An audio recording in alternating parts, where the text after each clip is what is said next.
Well, good morning, guys. Thank you. No. He's in my life group. Now he's out of my life group. I'm just kidding. Thank you, Thaddeus. No, I am one of those guys who does not like birthday stuff. I don't know why. I just don't. My wife is the exact opposite. When it's her birthday, every single one of you will know that it is not just her birthday, but this is the month she was born in, right?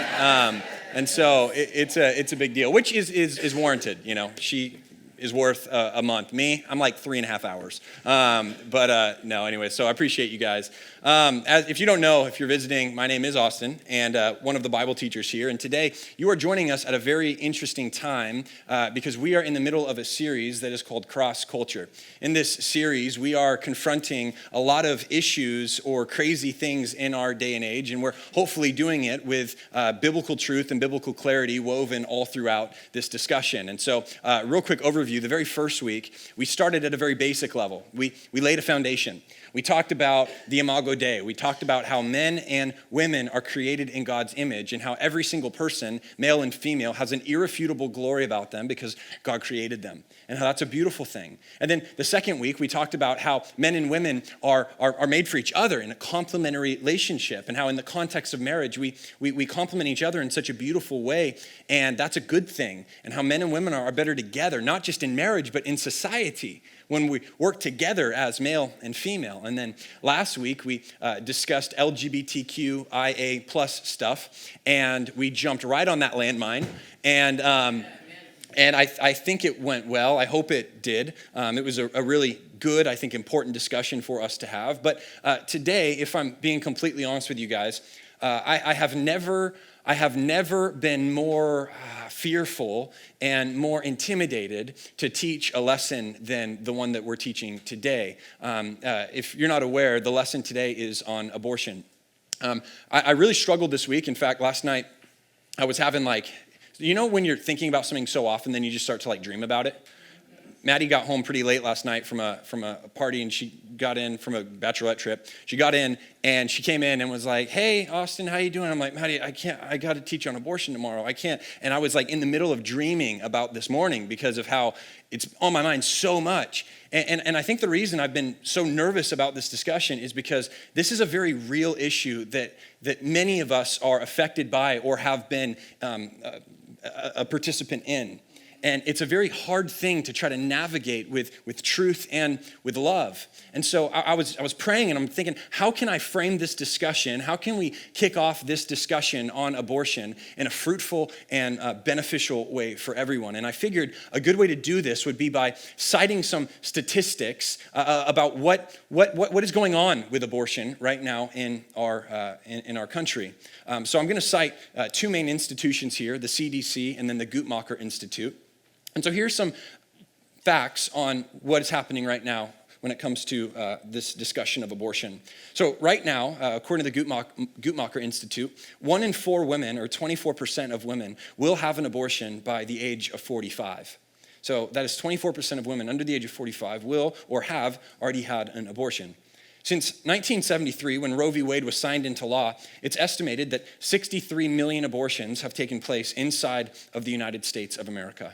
So to help put that in perspective, right now the country of France has 65 million citizens living inside of France.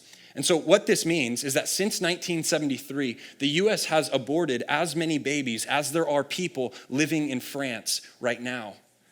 That is an incredible amount of babies. But again, to help paint this picture all the more, in the United States right now, roughly 600,000 abortions happen every single year.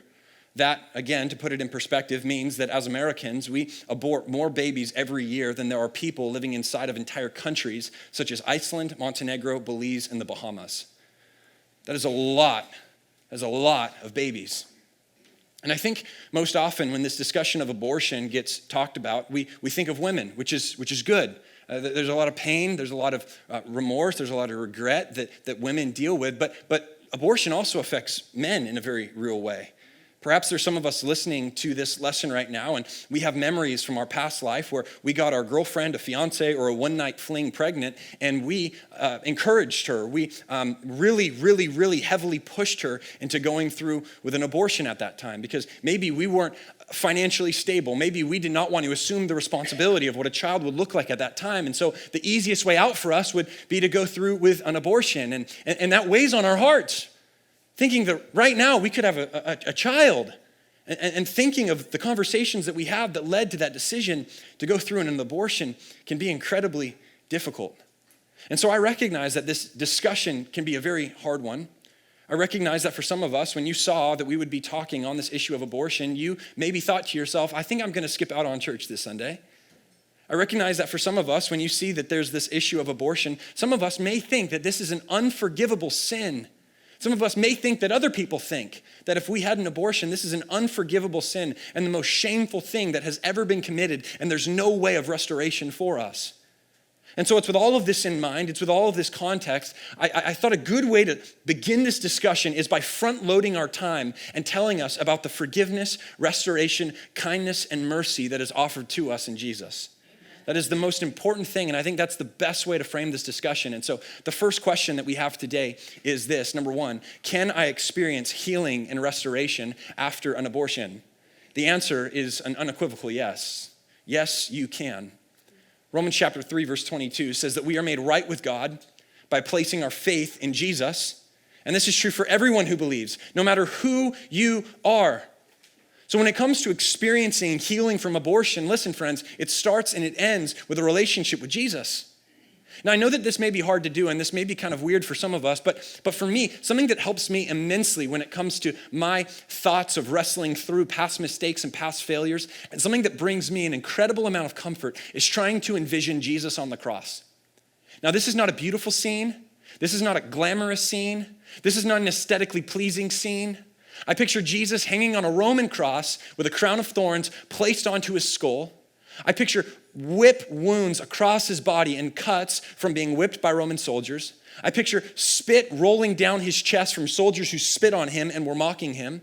And I picture Jesus in this absolute, brutal, horrifically painful, visceral, unimaginably hard moment. And I try to envision that. And then for me, what I try to remember is what 1 Peter writes, and he says this. He says, Jesus carried our sins in his body on the cross so that we can be dead to sin and live for what is right. By his wounds, you are healed.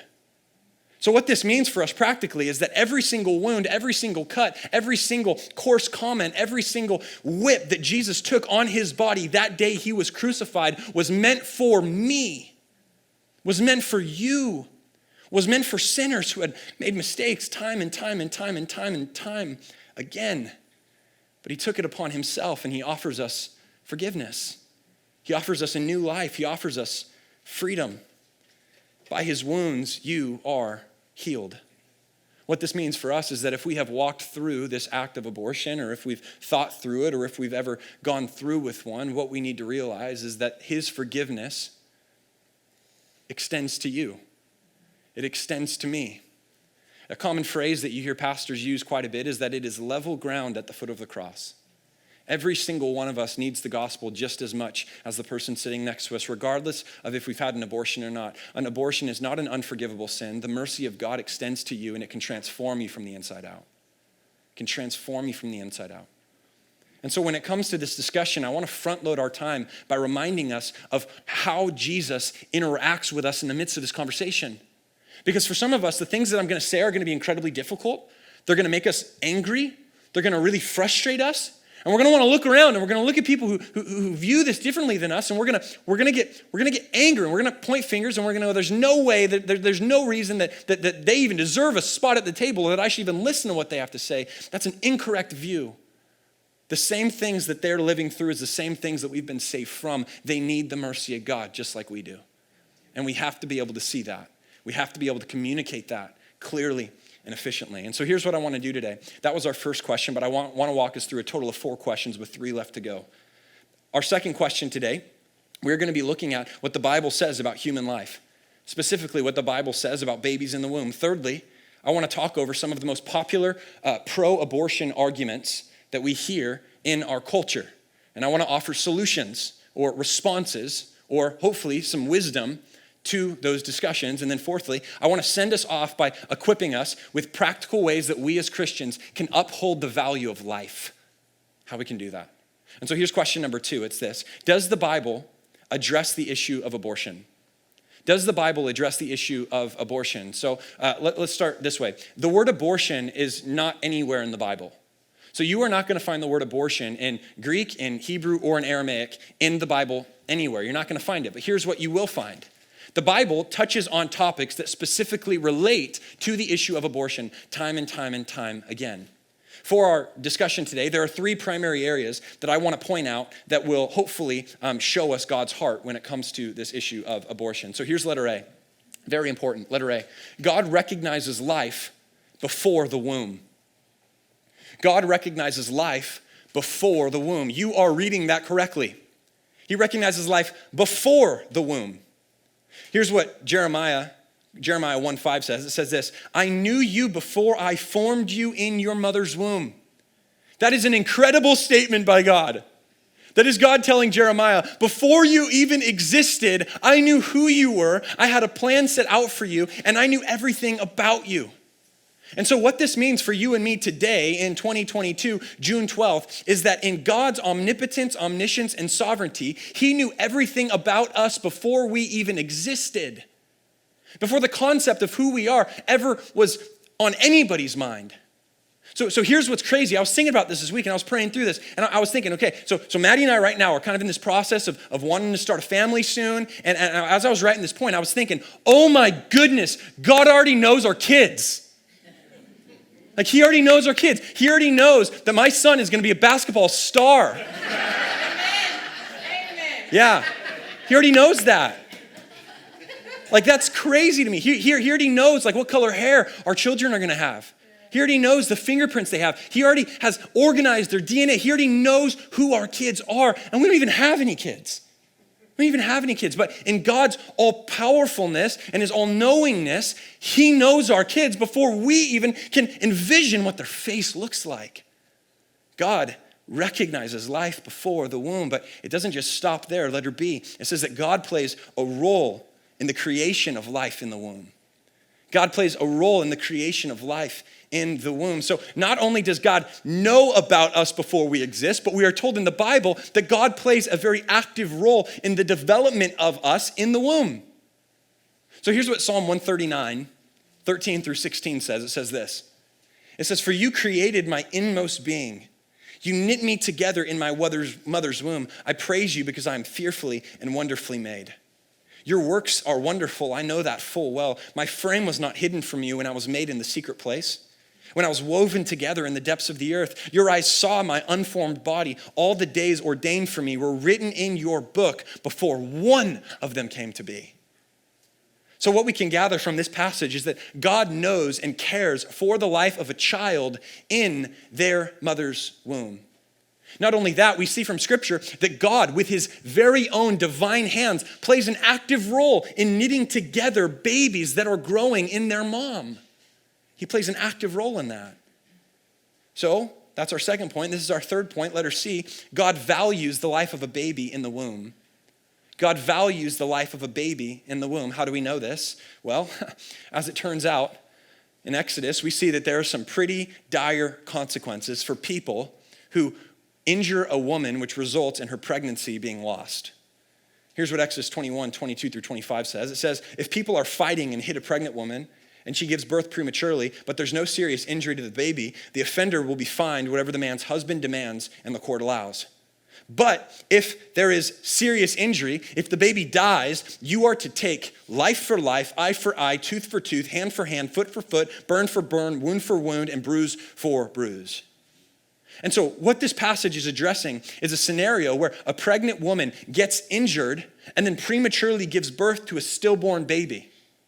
And her injury leading to the stillborn, according to God in Exodus 22, is treated the same exact way as if you and I were to walk up to somebody with an ice pick and end their life. He says a life in the womb has the same exact value of your life here today, which can tie our shoes and do jump ropes. that baby has an incredible amount of value. It has the same standard of life from God that you and I have today.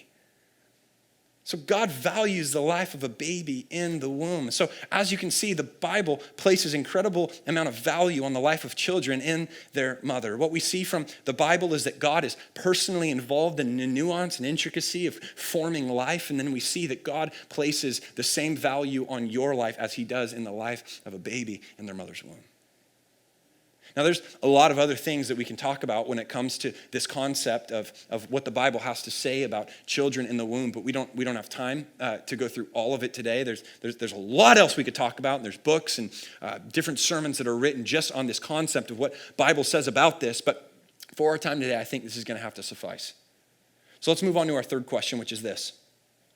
What are some of the arguments for a pro-choice stance? What are some of the arguments for a pro-choice stance? Now, I will say, this is sort of a double-sided question, if I'm being honest. It's sort of a double-sided question because what I'm going to do is I'm going to lay out some of the very popular pro-choice arguments, and then what I want to do is I want to suggest what I believe is a good response to these arguments. But before I do that, what I want to do is, again, I want to frame this discussion by what is going on at a macro level, in a big picture level in our country right now when it comes to abortion. So let's do this. On June 2nd, there was a Gallup poll that just got released, which said that Americans, 55% of Americans right now identify as pro-choice, 55%. Now, this is quite alarming, according to Gallup, because this is the highest that a number of Americans have identified as pro-choice since 1995. Now, it's no secret that the debate about abortion right now is much more heightened than it has been in times past. Some of you will know this, some of you may not, but there was a leaked opinion from the Supreme Court which indicates that Roe versus Wade is going to be overturned. Now, obviously, this launched a firestorm as far as death threats on Supreme Court justices and some madness that is going on at the Supreme Court level. But I think it's worth asking the question, what will happen when, Lord willing, Roe v. Wade gets repealed? Here's what it will look like. It means that the Supreme Court will be removing the federal right to an abortion, which then essentially will pass the abortion issue to the states, which then will allow the states to create their own laws and standards as to what their view is on abortion. So what does this mean? Well, right now, 16 states in the United States of America, when Roe v. Wade gets overturned, 16 states will have banned abortion and it will not be legal in their states. I want to read those states to you so you're aware of who they are and also so we can be praying for their leaders because the Lord knows they're going to need it. 16 states are this: Idaho, Wyoming, North Dakota, South Dakota, Wisconsin, Michigan, Missouri, Kentucky, West Virginia, Utah, Arkansas, Tennessee, Arizona, Oklahoma, Louisiana, Mississippi, Alabama, and then, of course, Texas. Every other state in the entire country has some sort of law that will allow an abortion to take place in one way or another with different varying levels of restrictions. Some of you might be wondering, okay, well, what is the standard here in Oregon for abortion? Great question. In Oregon, we have one of the most progressive views on abortion. Our state will allow an abortion to take place during pregnancy up until the exact moment of pregnancy, up until birth. So in other words, I want to run this scenario out just so that we understand really what is going on. In our state of Oregon, a woman that is 9 months pregnant and just a few days away from her due date, according to Oregon law, she could walk into a Planned Parenthood to a supposed doctor, if we even want to call them that, and the doctor can then go inside of the woman, do unspeakable things to that baby, which in the end will result in that baby not living. Now, for our time today, I'm trying to dance around this line of how graphic I want to be, but I do not want to go into detail about the things that happen during the procedure of an abortion. But I will say, I would suggest a book. This book is called The Walls Are Talking. It's written by a gal named Abby Johnson. It's a story about abortion workers and what they've seen in Planned Parenthoods. And I will tell you this, it is an incredibly difficult read. It is a hard read. It is not one you want to read before bed at night, but it's a very important one. It's a very important one. And so if you want to do that, I highly suggest that book. She spoke at the Pregnancy Care Center a few years back. Very smart woman. I used to work with Planned Parenthood as well. It's called The Walls Are Talking, and it is a brutal, brutal book, but it's a very useful book.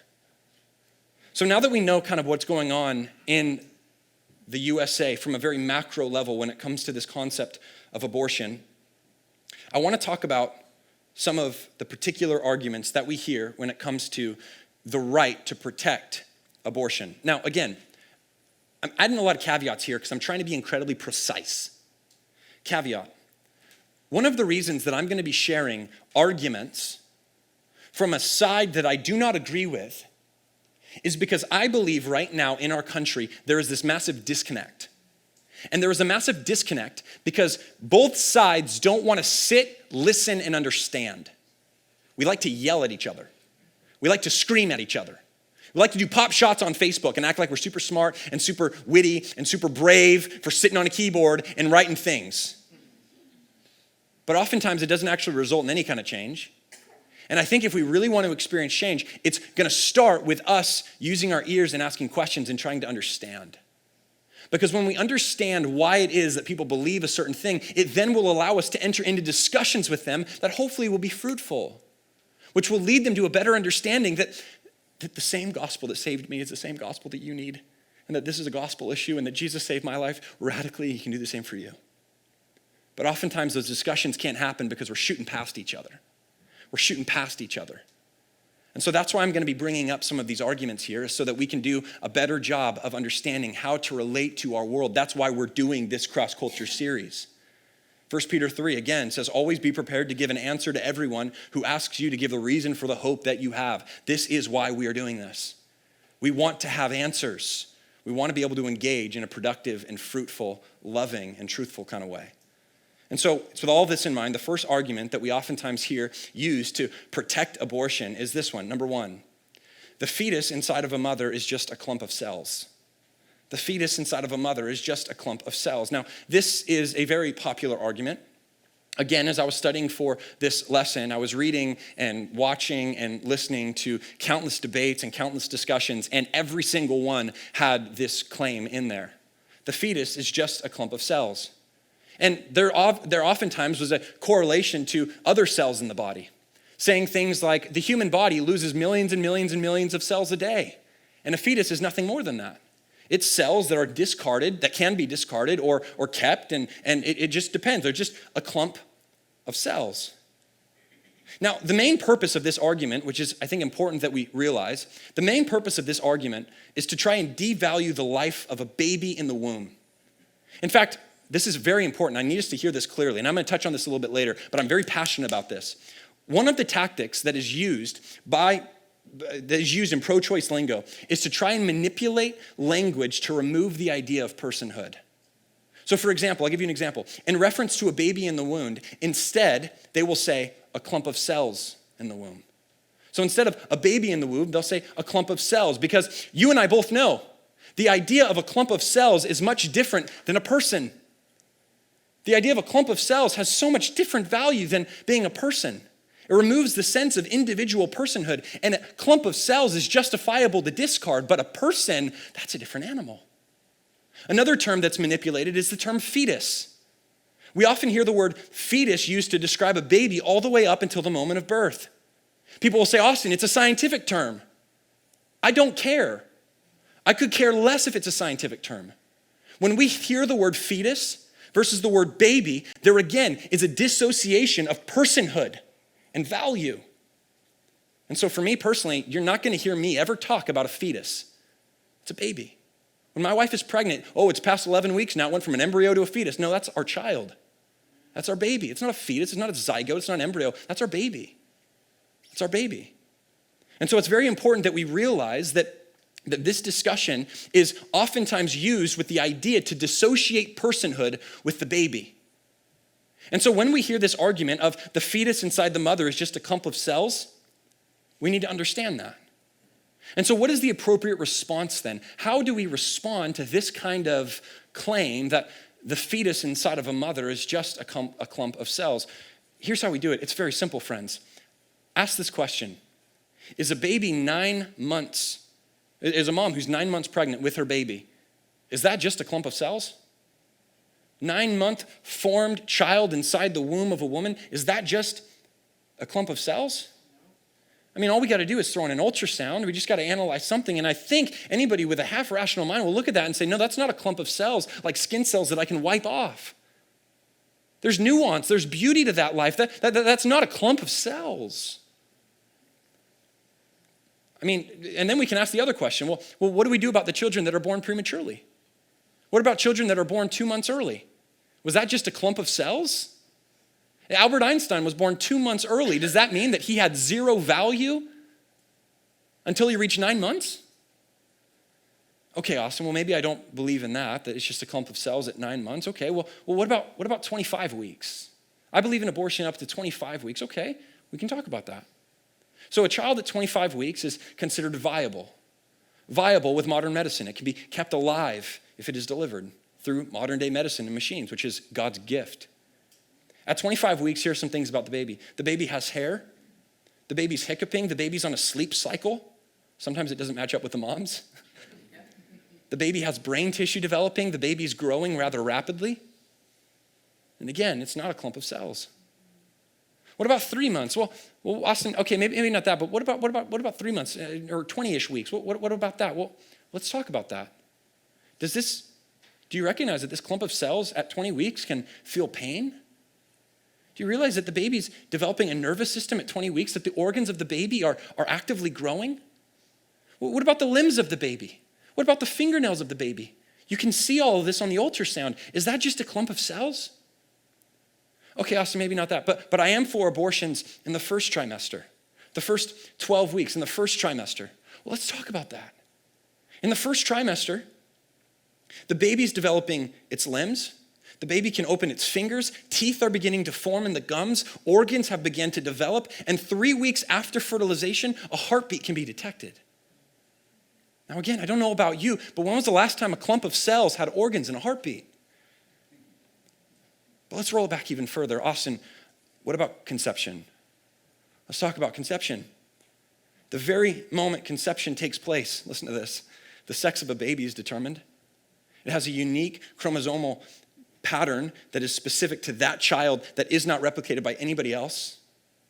It has a unique DNA blueprint that is unique to that child with its own fingerprint. At the moment of conception, again, the DNA blueprint can lay out factors for the baby's life, such as the hair color, the eye color, the height, and even the size of the nose, and all of that is determined upon conception. This reminds me of, again, Psalm 139, for you created my inmost being, and you knit me together in my mother's womb. That is not a clump of cells. That is a unique human life that's created in the image of God. So that's one argument we'll hear. The fetus inside of a mother is just a clump of cells. Friends, that does not hold up to scientific scrutiny, and it does not hold up to a logical play out of the reality of the situation. By the way, I don't want to be accused of cherry picking data from Focus on the Family. I literally just read to you essentially an article from the Cleveland Clinic. Here's another argument, number 2. My body, my choice. We hear this on every protest sign that we see. We see this marched around in the feminist parades. My body, my choice. Celebrities do this. I think of one example of Dave Chappelle. Dave Chappelle, a very famous comedian, in his 2019 comedy special, Sticks and Stones, he said this, quote, "I don't care what your religious beliefs are or anything. If you're a guy, you need to shut your mouth on this one." He used more colorful language, not appropriate for us. He says, seriously, the right to choose is a woman's unequivocal right. Not only do I believe they have the right to choose, I believe that they shouldn't have to consult anybody except for a physician. So we're hearing this everywhere. We're hearing this from every corner of our society. The my body, my choice argument is something that every single one of us is very aware of, and then for whatever reason got hijacked for this thing of vaccines, which is just weird. But again, let's run this out logically. Let's think about this. Some of us have freckles on our body. Some of us have pimples on our body. Some of us have growths on our body. That freckle on your body is on your body, but it does not have its own cellular structure, its own molecular structure, its own DNA. It's a part of your body. The my body, my choice, yeah, that is my freckle. I have one right there. It's on my body. It's not unique. It doesn't have an organ. It doesn't have a heart. It's not pumping. That freckle's not pumping. It's a part of me. But what about a child inside of a woman? It has its own set of DNA, its own fingerprints. It can feel pain, many other facts that separate life from the mother. But again, let's run this out. What if there's a tapeworm? What if there's a tapeworm that is living inside of your stomach? Would we consider the tapeworm part of our body? I think anybody would say no. That tapeworm is not me. That tapeworm is much different than me. Why? Well, it has a different molecular makeup. It has different cellular structures. And that tapeworm is unique from who I am as a person. So why would we look at a tapeworm, which is clearly separate of the woman's body, and then say that a baby is the same as the woman's body? I guess the point I'm trying to make here is that just because something is growing inside of a mother does not mean that that's her body. It is its own unique DNA, its own unique person. It's not your body. Again, this doesn't make logical sense, and this doesn't stand up to scientific scrutiny or cross-examination. Well, Austin, what about the reality that a mother's body has to provide nutrients to the child? Well, that's a non-starter to me. Because a mother will have to provide and care nutrients for the baby even after the baby's born. So that's a non-starter to me. So we're saying that since a mother has to provide for a baby, it then means that she has the right to be able to decide what happens with that baby? That's nonsensical. For a 1-month-old, we would criminalize that if there's neglect. So when it comes to my body, my choice argument, it's very important to point out that the baby growing inside of a mother is not the mom's body, it's a different body. This argument denies scientific reality, and it plays out in many different areas with consistent logical fallacies that do not make sense. And so far we've looked at two main arguments, but these have been kind of softballs in my opinion. Let's up the ante a little bit. Let's talk about letter C. What about this? Well, Austin, I support abortion in the cases of rape and incest. I support abortion in cases of rape and incest. Every single debate I watched, every single argument I watched, every single discussion I watched, this was always used as a way to try to get people to say that abortion is appropriate. And it blows me away that in certain cases people would agree with this. Now, we hear this a lot. Now, there's a few things about this that I want to point out. First of all, the amount of pregnancies that are caused from rape and incest are statistically very small. It's less than 1%, according to the Guttmacher Institute, which is not some right-wing heralded institution. So this is an incredibly small group of people, but I don't want to disregard this group of people. I want to talk about this very particularly. First off, I want to start with this. If this happens, and if a woman is raped, or if there is incest in play, which leads to pregnancy, it is my personal view that our judicial system and our justice system does not deal harshly enough with men who do that. It is my personal view that the standard that we see in the Bible should be played out to such a point to where the consequences are very, very, very severe. Now, that's my view. I probably won't get any votes for that if I want to run for governor one day. But I got one, Tanya. And but that's what I think would be just. But regardless of that, let's think about the baby. Was it the baby's fault? What did the child do wrong? Well, Austin, the mom might not be in a financial situation or have the ability to raise that child as their own. Okay, I hear that. The good news is that adoption is a real thing. Well, Austin, that's so rare. Let me tell you about adoption right now. This is, I think, one of the most under-talked about things right now in our society. Did you know that there are over 2 million couples waiting to adopt right now? So here's what that means. Let's get practical. It means that for every child, there's 36 families who want to adopt that child. You hear that? So for every child there are 36 families that want to adopt that child. Why is that happening? Again, this is an area that I think needs to be pushed back upon. I think this is an area in our governmental structure that is incredibly flawed, and that we need to encourage this concept of adoption. There are people who are willing and eager to adopt babies as their own children. They will take them in. I don't think it's an excuse to end the baby's life. Here's another statement that we hear. Well, Austin, I support abortion in the cases of known birth defects. In other words, if the baby's going to have a rough life, if the person is going to really struggle in their life, then I believe that it would be okay to then just not have them live through that. Here's what Jesus says in John 9. We just preached through this. It says, as Jesus went along, he saw a man blind from birth. His disciples asked him, Rabbi, who sinned, this man or his parents, that he was born blind? Jesus said, neither this man or his parents sinned. This happened so that the works of God might be displayed in him. Jesus did not look at this sick man who was born with a deformity and view him as a lesser version of a person. He did not view this sick man who has a deformity and say that they don't have the right to live. No, he looks at that person with a birth defect and sees incredible value. And so do we really want to make the claim that we think someone who is mentally challenged or developmentally delayed would have been better off if they were aborted? That's a wild claim to make. Well, they would have Down syndrome, and so because of that, it would be better off if they didn't live their life. That is a wild claim to make. Also, let's run this out logically. Let's get specific. What standard, then, would we approve abortion to take place? At what level of disablement would we say, okay, then that is okay? Are we going to measure on IQ levels? Are we going to measure it on if the baby has one arm? That's not a quality of life that's good. What if the baby is missing key organs? What if the baby has some sort of deformity that can be seen via ultrasound? What's the standard then? Do you know that there is not a single disabled group of people that advocates for people with their deformity should be aborted? You're not going to find a group of blind people or a group of people with Down syndrome who are advocating that people with Down syndrome should be aborted. That does not exist. Those people love life. I'll even say this. Oftentimes the people that I've experienced in my life who are born with a deformity, whether it be mental or physical, oftentimes are some of the most joyful people I've ever been around. They're some of the most joyful people I've ever seen in my life. When we were in college, Maddie and I went to Liberty. That's where I met her. You want to find a woman, go to Liberty, let me tell you. And there's this guy, sidebar, there was this guy who was the campus pastor's brother. And he had Down syndrome, and he was one of the most joyful people. 20,000 students on campus. He probably gave 21,000 hugs a day. I mean, this dude is everywhere, just loving on people, telling people how much joy he had, showing just the joy of Jesus. Every single place you went, he was there. Having the audacity to say someone like him didn't deserve the life and that their quality of life was less than is a ridiculous statement to make. It's a ridiculous statement to make. That's somebody created in God's image who has a particular purpose. And I'll tell you this right now. He may have been developmentally delayed, but he made an impact on my life. That's a life worth living. That's a life worth living. So hopefully through this time, we've done kind of a drive-through of what some of the main arguments that are used to support abortion. Now, again, I will say this is not a comprehensive guide. This is more of just an overview concept.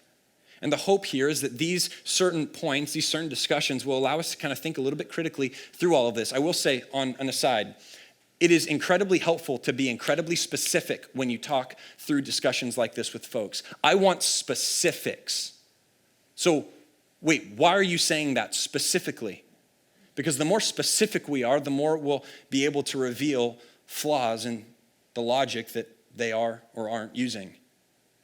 If you want more resources on this, I want to suggest 2 books. One book I would say is a book called What to Say When, a complete guide to discussing abortion, and then another one, Pro-Choice or Pro-Life by Randy Alcorn. Those are both very good resources. They're under $20 on Amazon, and they give a lot of great info. The reason I say that we ought to learn more about this is because hopefully, Lord willing, when Roe v. Wade gets overturned, this is going to be a firestorm. This is going to be a discussion at work tables. This is going to be a discussion in coffee shops. And it's very important that as Christians, we know how to approach this topic with an incredible amount of love, kindness, and truth. Our fourth question is this, number 4. What can we do as Christians to protect babies in the womb? What can we do as Christians to protect babies in the womb? This is honestly kind of one of the main thrusts of this entire series.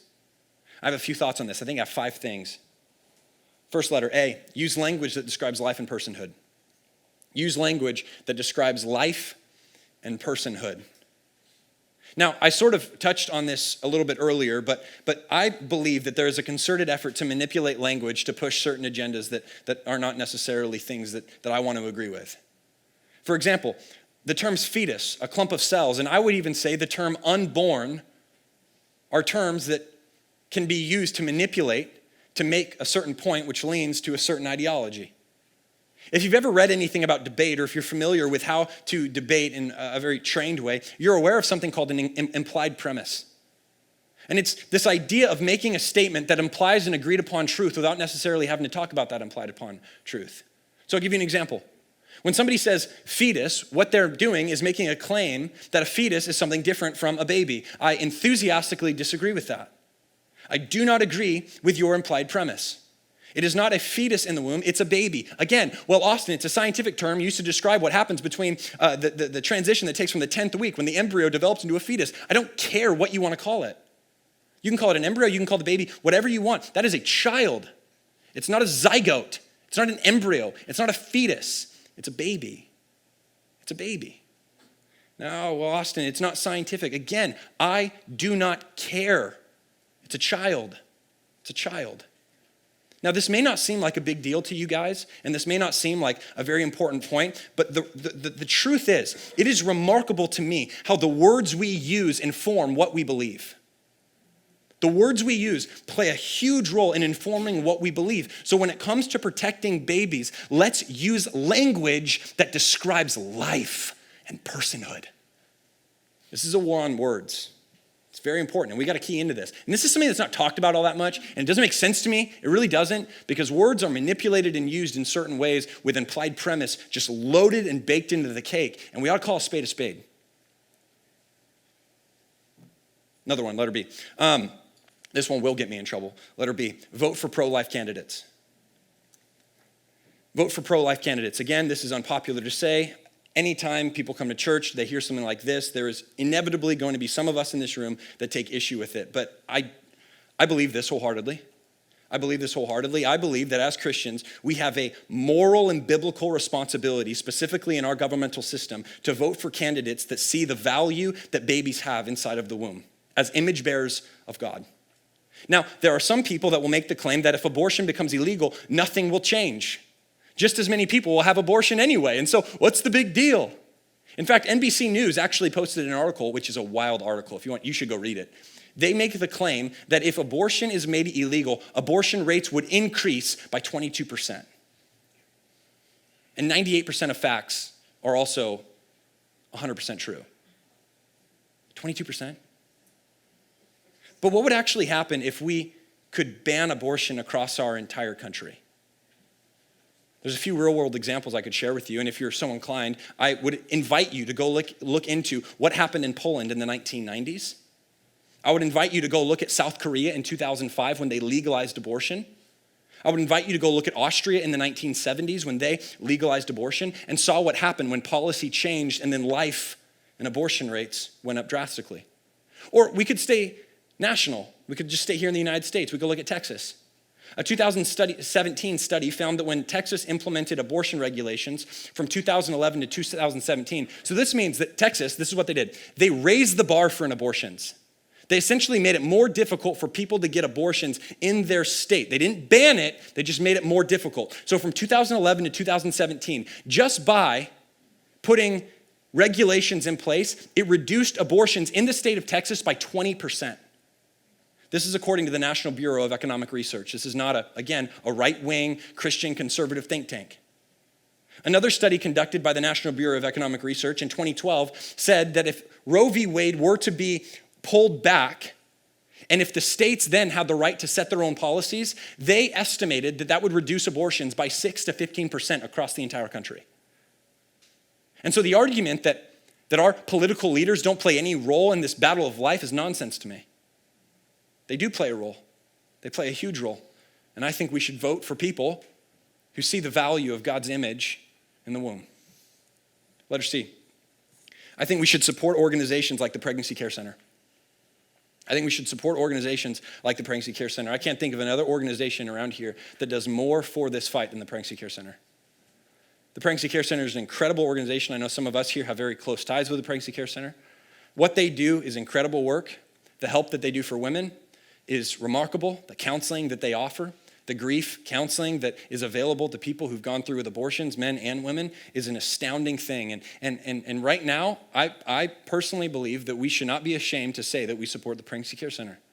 They're a wonderful organization, and they need support.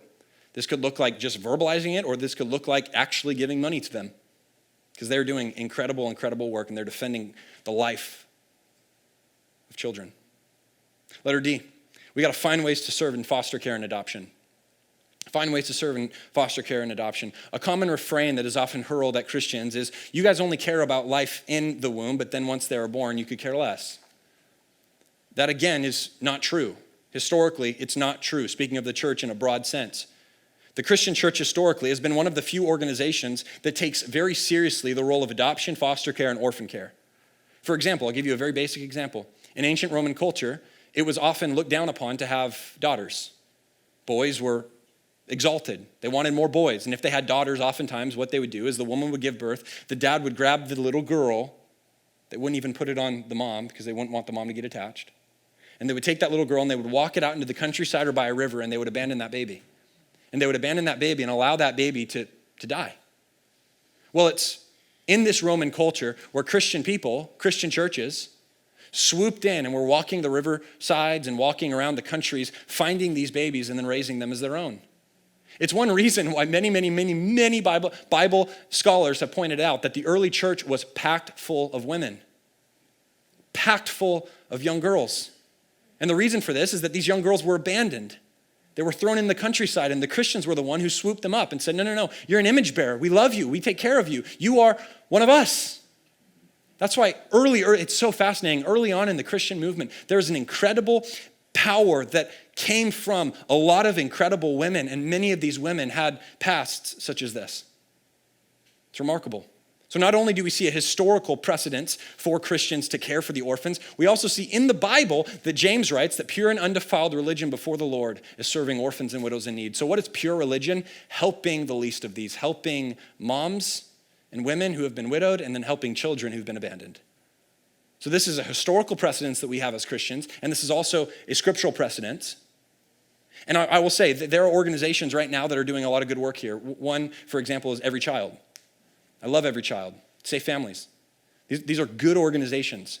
These are good organizations that are helping kids traverse through this messy situation that is called DHS. And they're really helping the situation. I'm not bagging on DHS here. I'm just saying that Every Child's a good organization. Letter E, this is, I think, the most important one. Letter E, we got to pray like mad people. We got to pray like nobody's business for those who are considering abortion or who have had an abortion. The guilt and the frustration that I can't imagine that goes through somebody's mind during the season of remembering or pondering their past actions or thinking about going through with an abortion is something that I cannot fathom or imagine. But friends, it's in these moments where people are thinking these kind of thoughts that we as believers must be so incredibly quick to remind them about the gospel and to remind them about the forgiveness that is offered to every single one of us in Jesus, and to remind them that there is nothing that they have done that disqualifies them from the sacrifice of Jesus dying on that cross and raising again for them. And the mercy that he has in store for that person is overwhelming. It's uplifting, it's life-changing, and it's eternity-altering, and it's found in Jesus. This issue on abortion, friends, is a gospel issue. And we have to realize that when it comes to having discussions with people, we have to lead with the hope that is found in Jesus, because that's the only thing that's going to eternally help that person. And here's the thing, I don't even like using that language of that person, because that person needs the gospel just as much as this person, and just as much as every single one of you in this crowd. And every single person that we come in contact with. And so we got to pray like mad people. We got to pray like mad people for folks who are considering or have gone through this. And we have to be quick and eager to let them know that God forgives and God restores even the most broken situations. So we've covered a lot of ground today, guys. Again, this is not a comprehensive guide on this discussion of abortion or the sanctity of human life, but the goal today is kind of threefold. The goal is that we would be encouraged, that we would be a little bit hopeful, and that we would be incredibly optimistic about the future we have, not when it comes to the fight against abortion, but how the gospel can transform life and prevent it altogether. And so that's the goal of today. I want to pray for us as Michelle comes up and leads one more song, and then we'll be dismissed. Let's pray. Father, we thank you for our time today. We thank you so much for just the gospel and how, Lord, you do not abandon us and you do not leave us in pits of frustration and despair, but how the gospel so gently and so powerfully can transform even the most grotesque and sad situations. Father, I specifically want to pray over women and men in this room who have gone through with an abortion, or who've been a bystander of an abortion. Father, I pray, Lord, that they would see, they would realize that past mistake was nailed to the cross once and for all. and that the forgiveness that you offer is all-encompassing. And Father, I pray that they would realize that the kindness and the mercy that you grant and only you grant can set them free from a life of bondage,